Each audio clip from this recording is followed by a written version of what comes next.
The light of creation still hung over the world, like a gentle veil, a shimmer of divine perfection wrapping every mountain, river, and breath of wind. The earth was untouched, unscarred by pain, war, or sorrow. Humanity walked with God in perfect harmony, surrounded by beauty that seemed endless, eternal, and pure. The air itself felt alive with peace. Every sound, from the rustling leaves to the soft murmur of water, seemed to echo the Creator's love. But deep within that perfection, something unseen began to stir, a faint tremor in the balance of paradise. The garden, Eden, was a place unlike any other.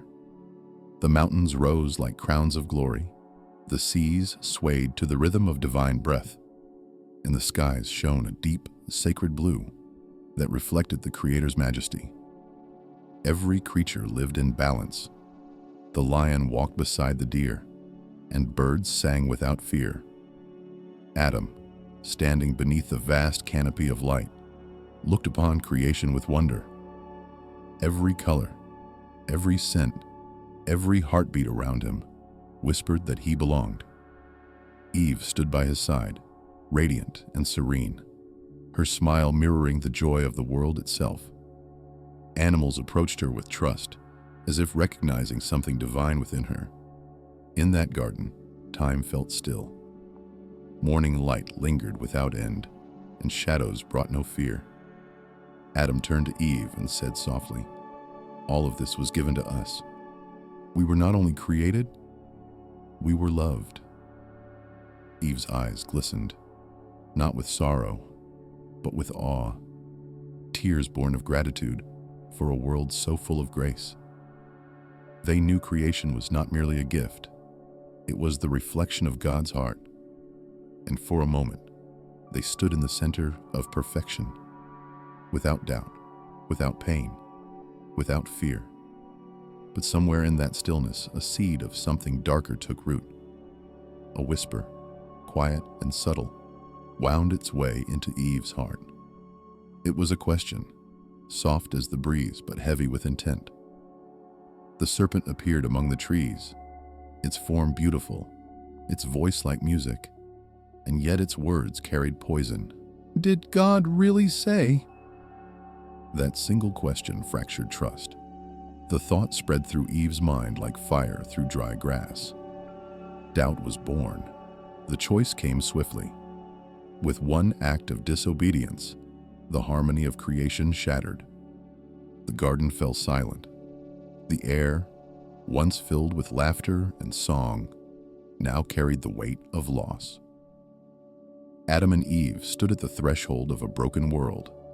Eden, that refuge of perfection, became a memory guarded by angels and a flaming sword. They were driven out, no longer clothed in light, now burdened by shame and fear. The distance between man and God had begun. When Eve gave birth to Cain, her joy was mixed with sorrow. She held life in her hands, but the shadow of their choice lingered in her heart.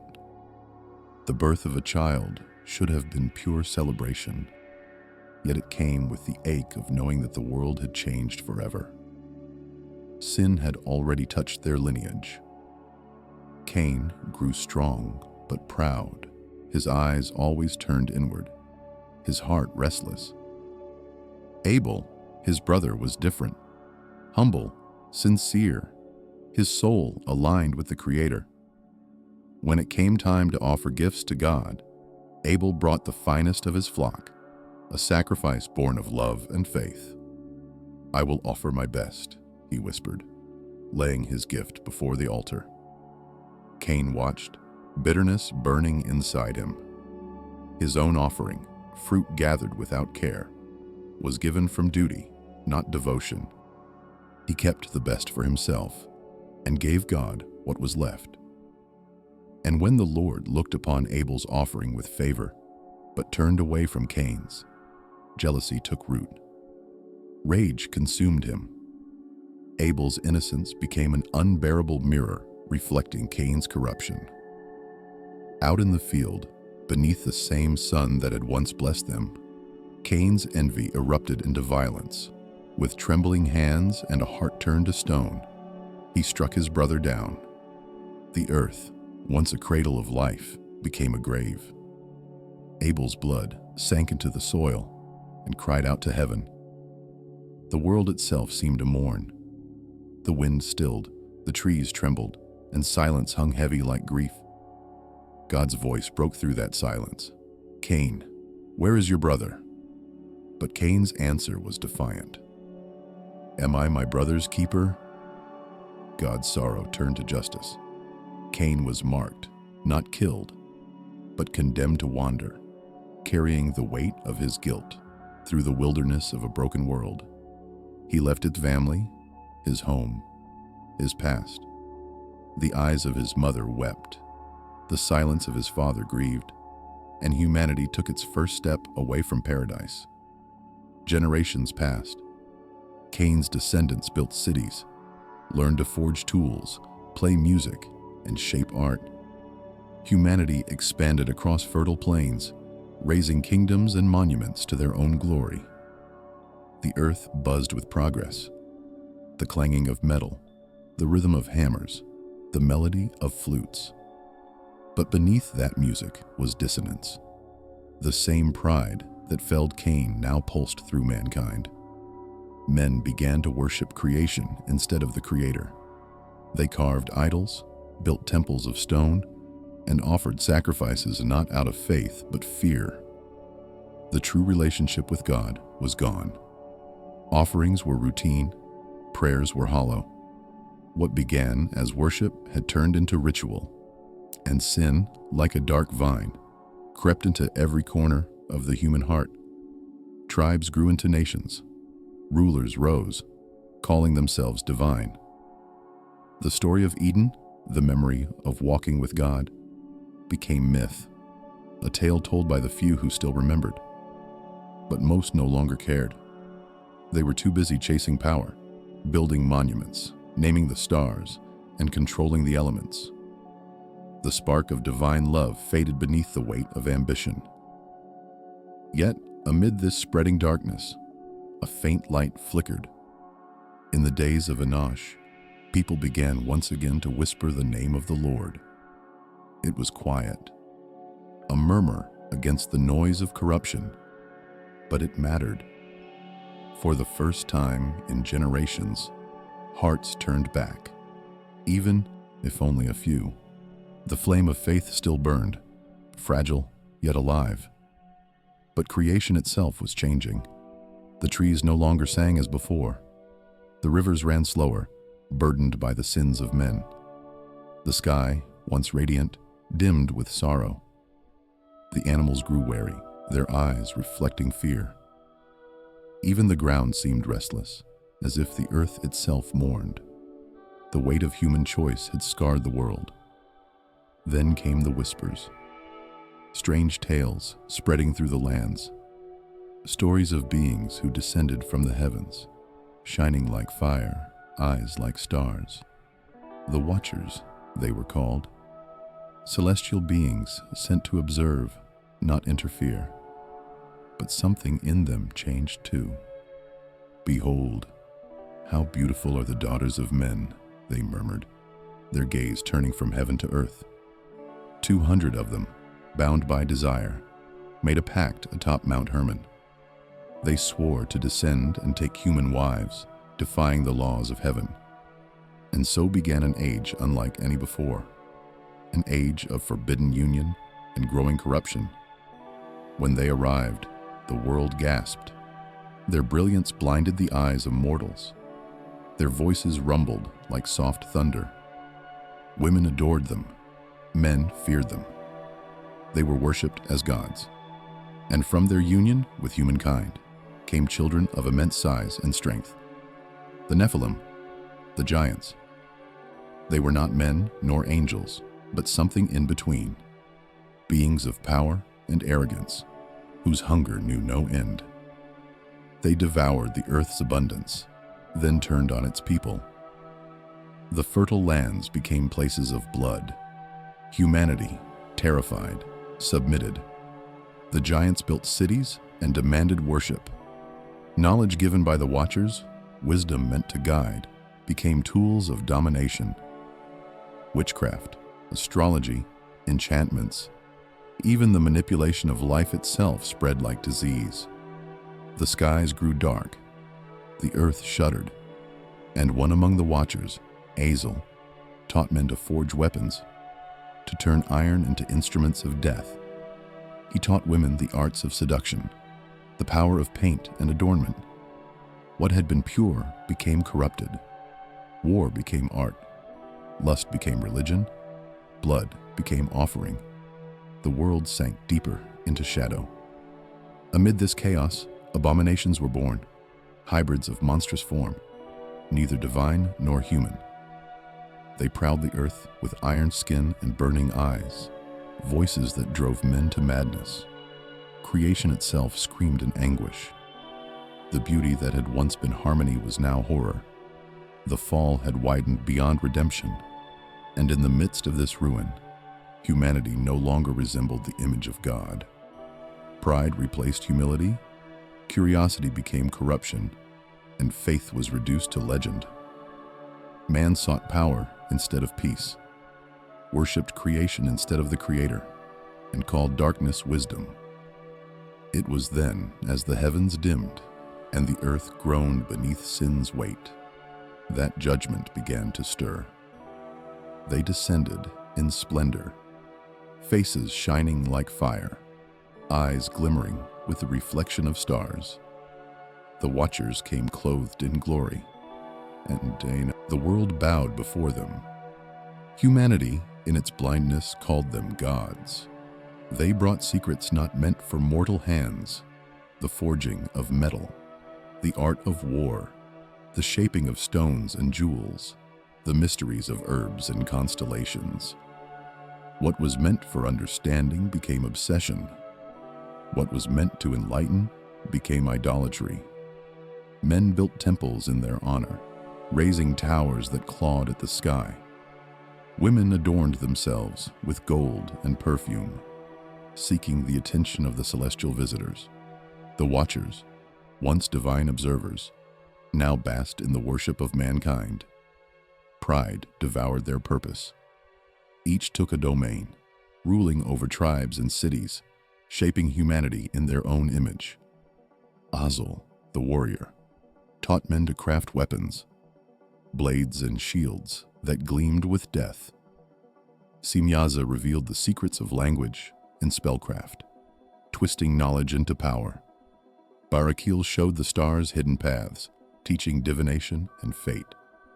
Kokobel instructed men to command the weather, to call storms and winds as if they were gods themselves.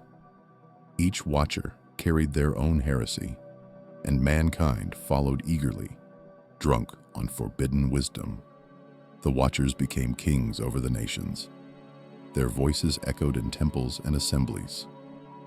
Their likenesses were carved in ivory and gold. People lifted their eyes not to heaven, but to the mountains where these false gods dwelt.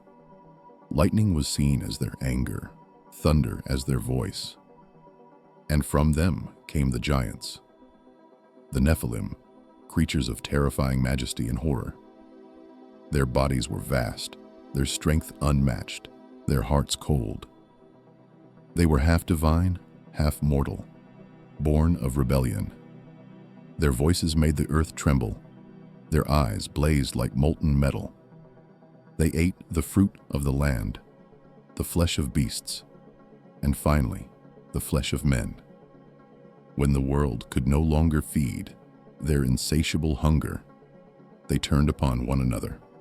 The blood of giants soaked the ground. The cries of the dying echoed through valleys, once full of song. Yet even in their destruction, humans worshipped them. Great statues rose in their likeness, winged colossi of stone and iron, and altars were built to honor their fallen might. Around these idols, humanity danced in frenzy. Sacrifices were made, sons, daughters, the innocent, offered in exchange for blessings from beings who could no longer bless. Violence became law, justice vanished, love and mercy faded from memory. The Watchers ruled as tyrants, manipulating nature and bending the will of men. Kings consulted them for power. Priests served them with devotion. Magicians invoked their spirits and secret rites. The true God was forgotten. The world had become a furnace of sin, a realm where corruption was no longer the exception but the norm. And yet, even then, in the shadow of perversion, there remained a small remnant, men of humble hearts who still remembered the Creator. They walked silently through a ruined world, whispering prayers older than kingdoms, hoping that heaven still listened. Their voices were faint, but they reached beyond the clouds. From the heavens, God looked upon the earth. What he saw broke the silence of eternity. Every thought, every intention of man's heart was twisted. No purity remained. The Watchers had defiled creation, and humanity had enslaved itself to its own corruption. Then the heavens stirred. The angels who still served the Most High stood ready. The patience of heaven had reached its end. The winds began to move. The seas churned as if they sensed what was coming. God's voice filled the heavens. The false gods would fall, and the earth would be cleansed. The faithful angels prepared for war. Among mankind, there was one who still walked with God, a man named Enoch, descendant of Seth. He saw what others refused to see. In his dreams, he glimpsed the throne of heaven and heard a command: "Go, proclaim judgment." Enoch stood before the crowds and cried, "The Most High sees all. Nothing is hidden. The Watchers will be judged. The giants will fall." But the people mocked him. They laughed. They called him mad, a prophet of doom lost in myths. Still, Enoch wrote, on stone, on parchment, he recorded everything: visions of celestial realms, the hosts of angels, the portals between worlds, the coming flood of judgment. And then, one day, he was gone. No one saw him die. He vanished, taken by God before the darkness could consume him. To some, it was mystery. To others, proof that heaven had not forsaken the faithful. But the world did not stop its descent. The Watchers continued their reign. Forests began to wither. Rivers changed their course. The skies turned heavy and gray. The very bones of the earth groaned under the weight of sin. Lightning flashed across the horizon, not in beauty, but as warning. The time of reckoning drew near. The Most High called his holy angels and gave his command. The corruption cannot continue. The Watchers will be chained, their children destroyed, the earth purified. Uriel was sent to deliver the divine sentence to Enoch in heaven, a message for creation itself. Michael, Raphael, and Gabriel prepared for the execution of judgment. The heavens grew silent, waiting for the word that would end an age. On earth, men built towers that touched the clouds. They said they wanted to reach God, but their hearts craved to replace him. Women, deceived by pride, offered their own children in blood rituals to the Nephilim, believing such horror would bring favor. The cries of the innocent rose from the ground, their voices thunder in God's ears. The Watchers had taught men to manipulate the elements, to command fire and wind, to twist the seasons. Every spell, every ritual, further scarred the balance of creation. The seas turned dark, crops failed, the air grew thick with smoke. The nights were haunted by voices, lost souls crying in the wind, the echoes of heaven's grief. Even the giants began to tremble, for deep inside, they knew something greater was coming. The sky flickered with restless light, as if creation itself awaited the judgment it could feel drawing near. Then came the divine decree. The time of cleansing has come. The earth will be washed clean. The watchers who corrupted the flesh will be bound in darkness. The giants will perish beneath the waves. A new covenant will rise from the waters. The heavens shook as the words echoed across the cosmos. The stars trembled. The sea rose. Clouds gathered like an army, rolling over the mountains in waves of thunder. And through that storm, the name of the Lord rang out once more. For judgment had been written since before time began. Now, it was awakening. The world was drenched in corruption, but a single lineage remained faithful, the descendants of Seth. Among them lived a quiet man, calm and steadfast, whose heart had not yet turned from the Creator. While others gave in to chaos, he listened to the whisper of the wind and felt God's presence in the rhythm of the earth. His name was Noah. Noah worked the land with patience, his hands rough, his eyes gentle. The world mocked him. "Dreamer, old fool," they called. But Noah did not answer. He walked with God. He saw the sacred in the everyday, in the rustle of trees, the glimmer of the river, the silence before the storm. His faith was quiet, but unshakable.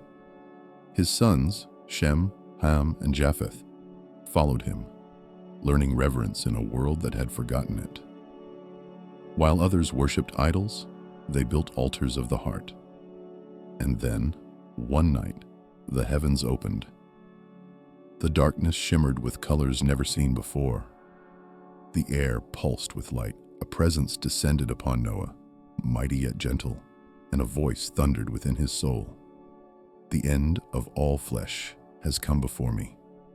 The earth is filled with violence. Make for yourself an ark of cypress wood."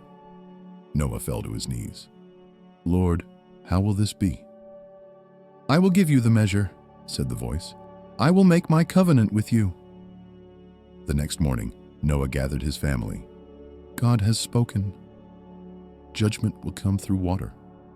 We must build an ark." They looked at him, silent, unsure, until Shem stepped forward. "If the Lord has spoken, we will obey." And so it began. Day after day, Noah worked beneath the burning sun.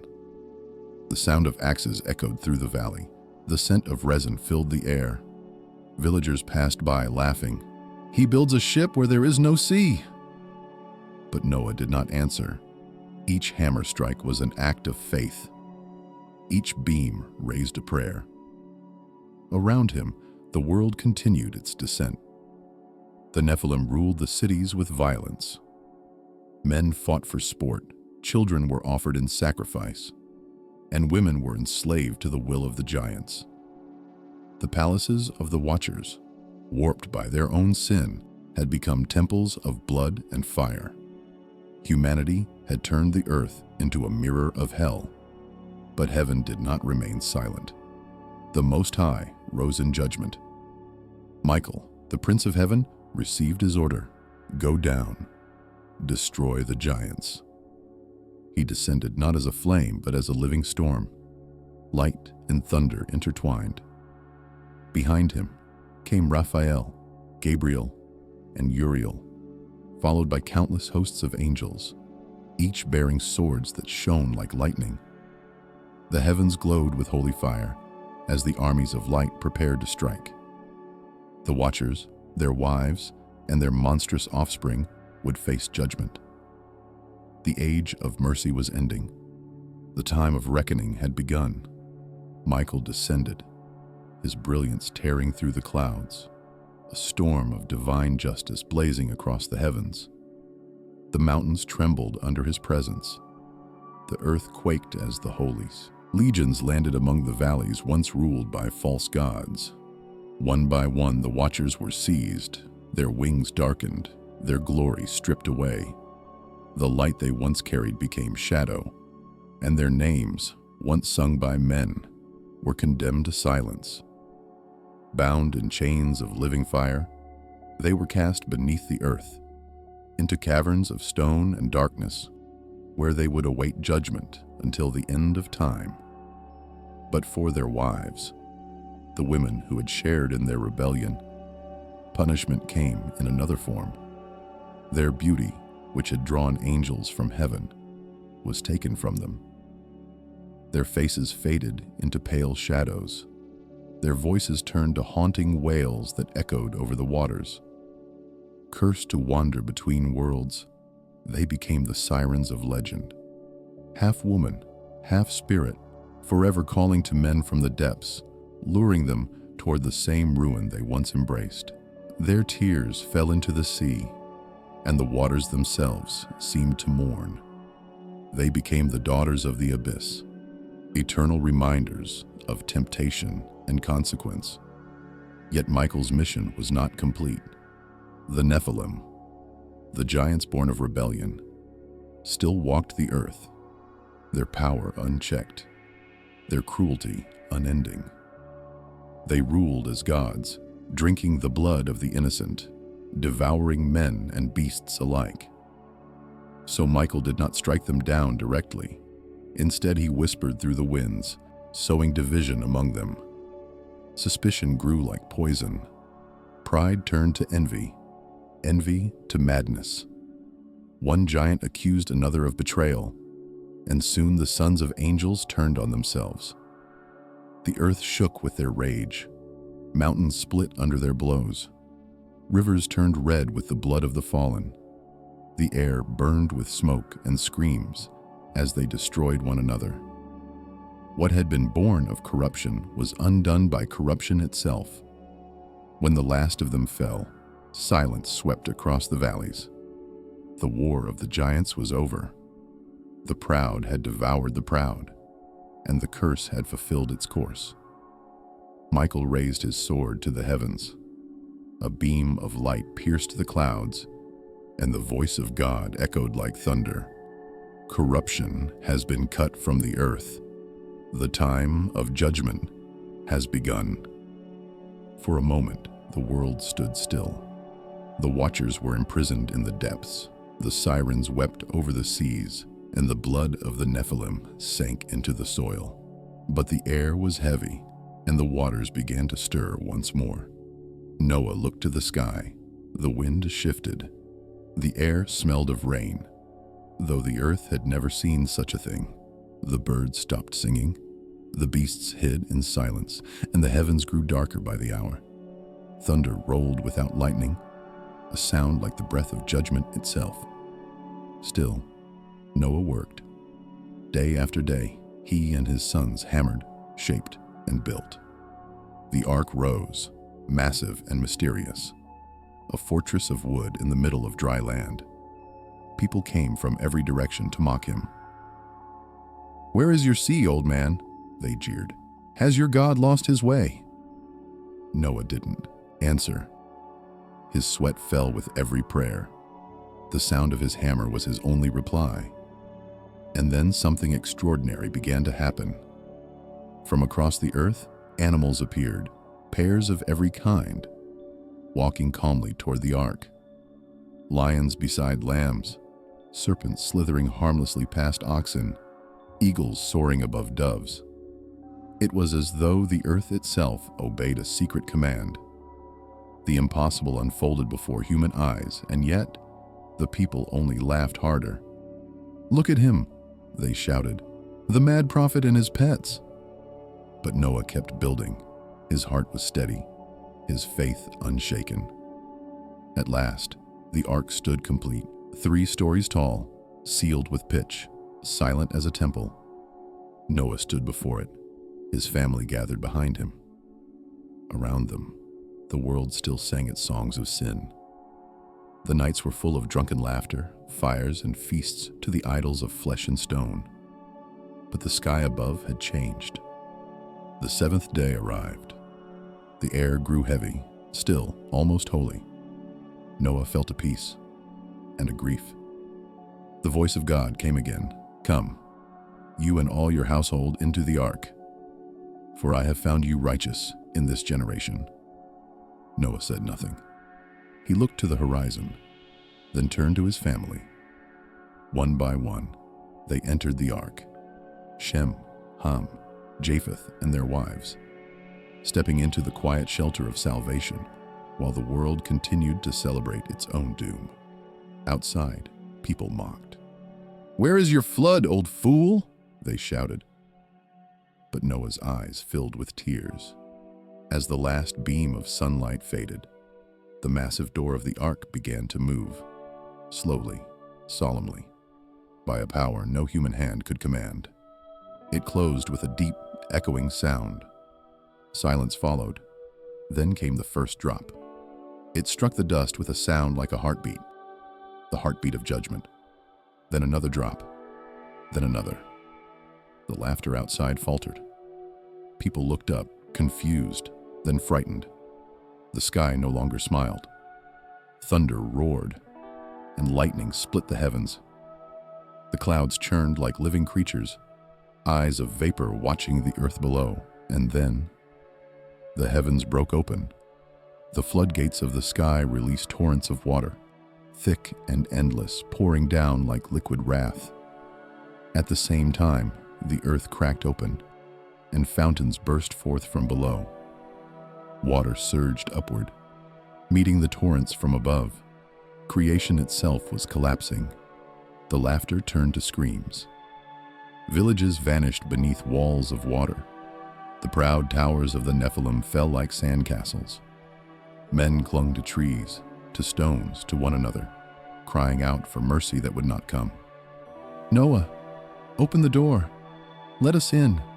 Forgive us." But the door had been sealed, not by Noah, but by the hand of God, and no human power could break it. Inside the ark, the storm was deafening. Winds howled like wild beasts. Waves struck the hull with fury. The animals roared and cried out in terror. Noah knelt with his family, praying through tears, "Lord, have mercy." But the time for mercy had passed. The rain became oceans. The oceans swallowed mountains. The earth was undone. For 40 days and nights, the flood covered the face of the world. Each dawn was darker than the last. Each lightning strike was a sword of judgment. Every cry outside faded into the sound of the storm. The great cities were gone. The altars of the watchers were buried. The Nephilim were drowned, their names erased from the living world. Only the ark remained, drifting over an endless sea of ruin. Inside, time dissolved. Days and nights blurred together. The animals stirred restlessly. The family of Noah moved in silence, their faith the only light left. The world they knew had died, and they floated above its grave. But God had not forgotten them. Above the storm, beyond the clouds, the light still shone.